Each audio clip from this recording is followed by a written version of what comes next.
Hi friends, ദേശീയപാത 66 വികസനവുമായി ബന്ധപ്പെട്ട പുതിയ വീഡിയോയിലേക്ക് ഏവർക്കും വീണ്ടും സ്വാഗതം. കോഴിക്കോട് ബൈപ്പാസിലാണുള്ളത്. കുറച്ച് ദിവസങ്ങൾക്ക് മുമ്പ് രാമനാട്ടുകര മുതൽ അറപ്പുഴ പാലം വരെയുള്ള ഭാഗങ്ങളിലെ നിർമ്മാണ കാഴ്ചകൾ കാണിച്ചിരുന്നു. ഇന്ന് അതിൻ്റെ തുടർച്ച അറപ്പുഴ പാലം പിന്നിട്ട് ലാൻഡ്മാർക്ക് വേൾഡ് ബിൽഡിംഗ് വരെയുള്ള ഏറ്റവും പുതിയ NH66 കാഴ്ചകളുമായാണ് വന്നിരിക്കുന്നത്. അപ്പോൾ എല്ലാവരും വീഡിയോ മുഴുവനായും കാണാൻ ശ്രമിക്കുക, കൂടെ ഒരു ലൈക്കും നൽകുക. അറപ്പുഴ പാലം കഴിഞ്ഞ ഉടനെയുള്ള ഭാഗങ്ങളാണ് ദൃശ്യങ്ങളിൽ ഇപ്പോൾ കാണുന്നത്.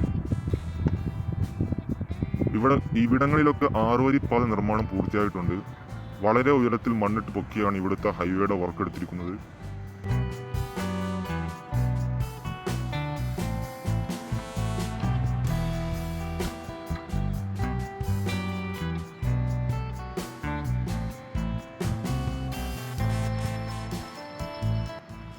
അണ്ടർപാസ് താഴെ വരുന്നുണ്ട്, വയൽക്കര അണ്ടർപാസ്. പേര് പോലെ തന്നെ ചുറ്റും വയലുകളാണ്.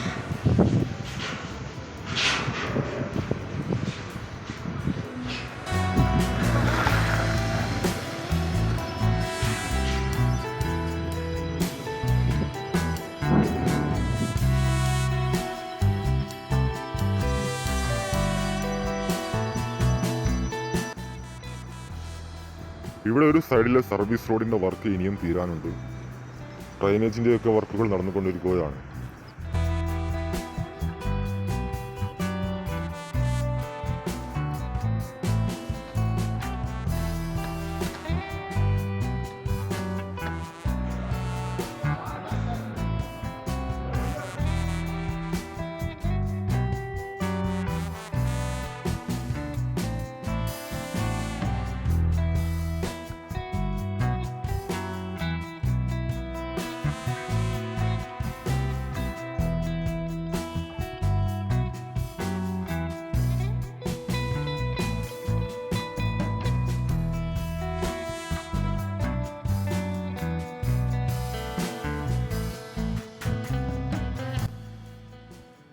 ഈ ഒരു അണ്ടർപാസിൽ നിന്ന് ഒരു 100-150 മീറ്റർ മുന്നോട്ട് പോയാൽ കാണാൻ കഴിയുക കനത്ത മഴയിൽ തകർന്ന സർവീസ് റോഡിന്റെ അവശേഷിപ്പുകളാണ്.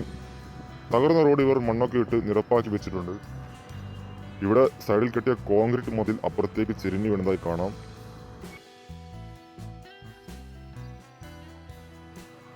കുറേ മരങ്ങളൊക്കെ ഇതിന്റെ കൂടെ വീടുകൾക്ക് മേലേക്ക് വീണ് കിടക്കുന്നത് അതുപോലെ തന്നെയുണ്ട്. അങ്കണവാടി അടക്കം തകർന്നിട്ടുണ്ട്. ഈ ദുരന്തത്തിൽ ഭാഗ്യത്തിനാണ് ആർക്കും ഒന്നും സംഭവിക്കാതിരുന്നത്.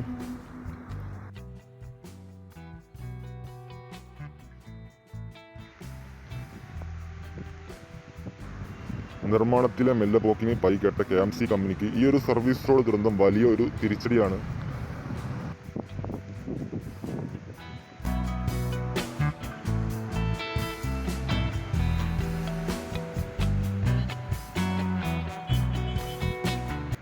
കേരളത്തിൻ്റെ ഭൂമിയും കാലാവസ്ഥയും ഒക്കെ പഠിച്ചു തന്നെയാണ് ഇവർ ഈ വർക്കൊക്കെ എടുക്കുന്നത്. ഭാവിയിൽ ഈ ഒരു NH66 വലിയ ഒരു ദുരന്തമാവാതിരിക്കട്ടെ. ഇവിടെയൊക്കെ കണ്ടില്ല, കുന്നുകൾ ഇടിച്ചാണ് റോഡ് വന്നിരിക്കുന്നത്. പാറകളുടെ അവശേഷിപ്പുകൾ കാണാൻ ഇവിടെ. അതിൻ്റെ മുന്നിലാണ് കോൺക്രീറ്റ് മതിൽ സൈഡായി കെട്ടിയിരിക്കുന്നത്.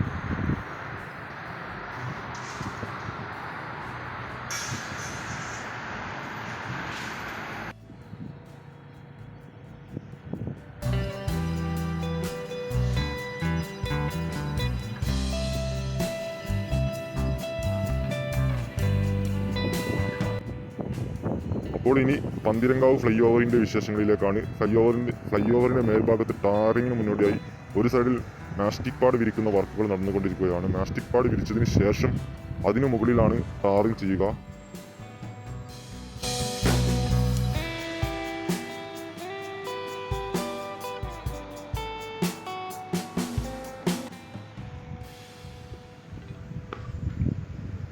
അപ്രോച്ച് റോഡിൻ്റെ വർക്കൊക്കെ രണ്ട് സൈഡിലും വളരെ പെട്ടെന്ന് തന്നെ കഴിഞ്ഞിട്ടുണ്ട്.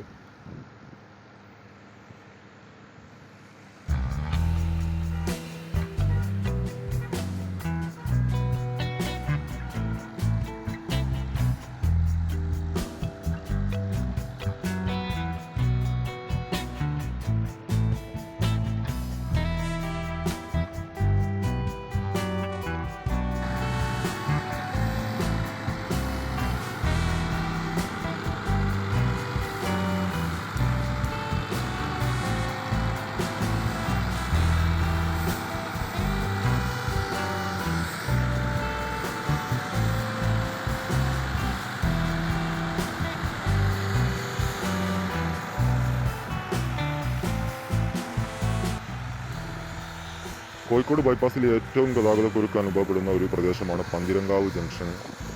ഈ പാലം യാഥാർത്ഥ്യമാവുന്നതോടുകൂടി ഇവിടുത്തെ ഗതാഗതക്കുരുക്കിന് വലിയ പരിഹാരമാവും.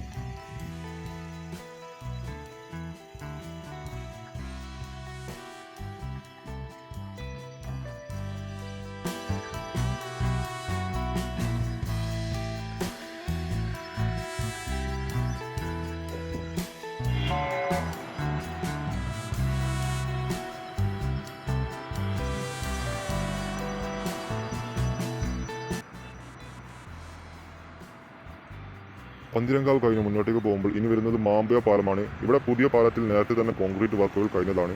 അപ്രോച്ച് റോഡിന്റെ വർക്കുകൾ ഇവിടെ നടക്കാനുണ്ട്. ഇവിടെയൊക്കെ സൈഡ് മതിൽ പോലെ കെട്ടിയിട്ടുണ്ട്. ഈ ഒരു ഉയരത്തിൽ മണ്ണിട്ട് ഉയർത്തണം. ഇനി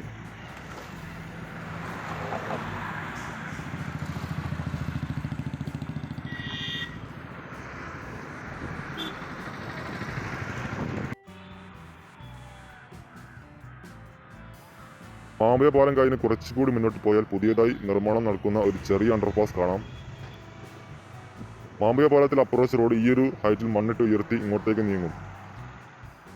ബൈപ്പാസിലെ വർക്കുകൾക്കൊക്കെ ഇനിയും ഒരുപാട് മണ്ണ് വേണം. ഈ ഒരു മാമ്പയ പാലത്തിലും ലാൻഡ്മാർക്ക് ബിൽഡിങ്ങിനും ഇടയിലാണ് കോഴിക്കോട് പാലക്കാട് ഗ്രീൻഫീൽഡ് ഹൈവേ തുടങ്ങുന്നത്. ഈ ഒരു സ്ഥലത്ത് ട്രംപറ്റ് ജംഗ്ഷൻ വരും. ഇവിടെ നിന്ന് അങ്ങോട്ട് വലിയൊരു നഗരക്കാഴ്ച ഭാവിയിൽ കാണാൻ സാധിക്കും. NH-66 ഗ്രീൻഫീൽഡ് ഹൈവേയും പിന്നെ ആകാശമുട്ട ഉയർന്നു വരുന്ന പുതിയ കെട്ടിടങ്ങൾ.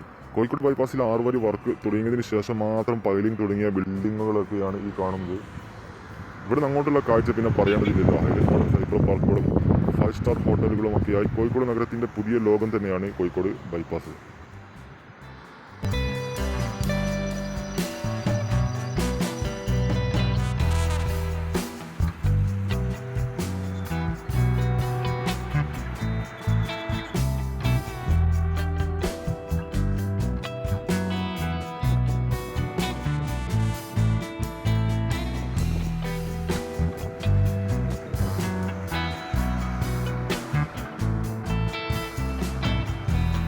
അപ്പോൾ ഈ ഒരു വീഡിയോ ഇവിടെ അവസാനിപ്പിക്കുകയാണ്. കോഴിക്കോട് ബൈപ്പാസിലെ പുതിയ NH-66 വീഡിയോയുമായി വീണ്ടും വരാം.